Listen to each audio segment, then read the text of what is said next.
ओम शांति प्रिय रूहानी आत्माओं। आज है 16 अप्रैल 2026 और आज हम मिलकर करेंगे प्रातः मुरली का गहन, सूक्ष्म और अत्यंत महत्वपूर्ण मंथन। ये मुरली बाप दादा की है जो मधुबन से अपने मीठे मीठे बच्चों को सुनाई गई है। आज की मुरली विशेष रूप से हमें एक ही मूल बात पर बार बार लाकर खड़ा करती है, योग। ओम शांति। आज बाबा ने बहुत स्पष्ट शब्दों में कहा, मीठे बच्चे, योग से ही आत्मा की खाद निकलेगी, बाप से पूरा वर्षा मिलेगा, इसलिए जितना हो सके योग बल बढ़ाओ। ये पूरी मुरली का सार है। अगर एक लाइन में समझें तो योग ही साधन है, योग ही मार्ग है और योग ही मंजिल तक पहुंचाने वाला बल है।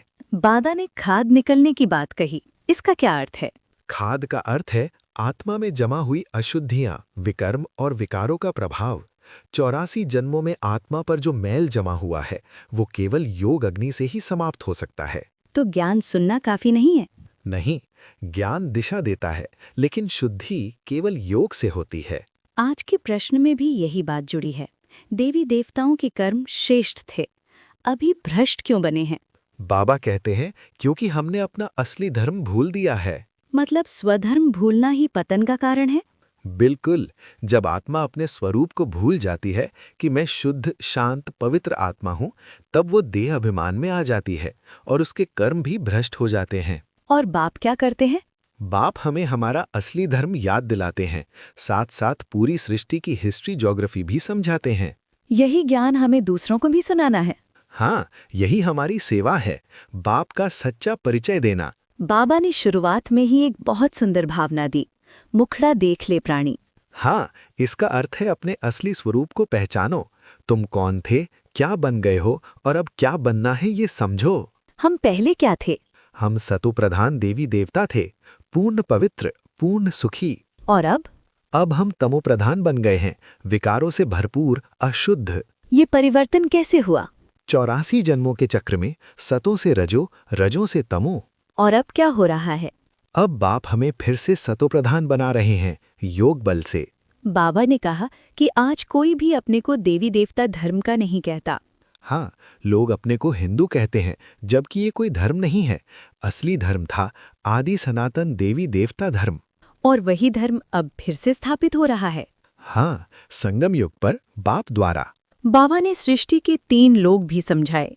हाँ, 3 लोक, मूल वतन यानी शांतिधाम, सूक्ष्म वतन और स्थूल वतन यानी ये संसार।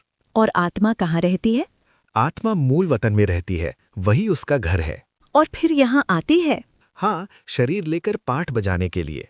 बाबा ने आत्मा का स्वरूप भी बताया। हाँ, आत्मा एक बिंदी है, ज्योति बिंदु, बहुत सूक्ष्म, लेकिन उसमें पूरा 84 जन्म का पाठ निहित है। ये बहुत अद्भुत है, इतनी छोटी आत्मा और इतना बड़ा पाठ।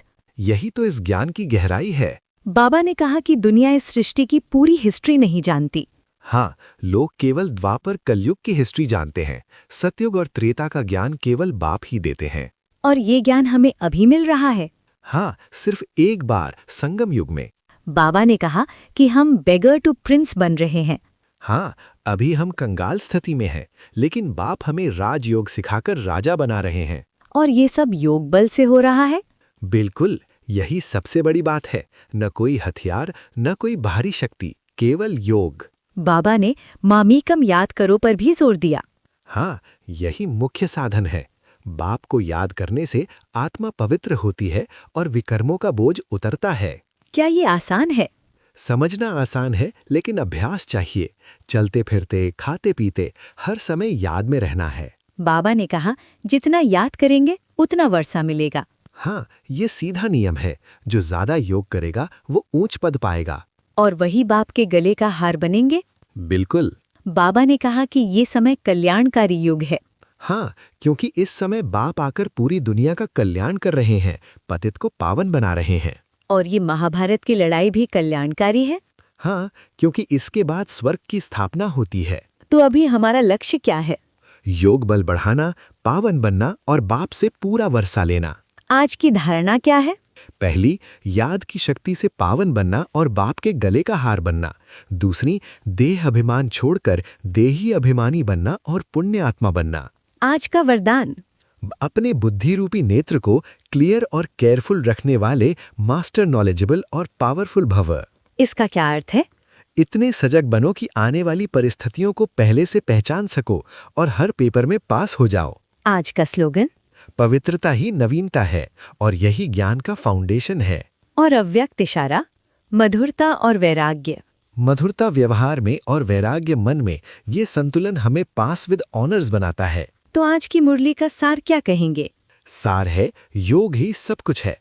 योग से आत्मा शुद्ध होगी, योग से वर्षा मिलेगा और योग से ही हम फिर से देवता बनेंगे। और अंत में बाबा का असीम स्नेह। मीठे मीठे सिकीलधे बच्चों प्रति माता पिता बाप दादा का याद प्यार और गुड मॉर्निंग। ओम शांति। ओम शांति। योग की शक्ति में स्थित रहकर आप सभी रूहानी भाई बहनों को प्रेम पूर्वक नमस्ते।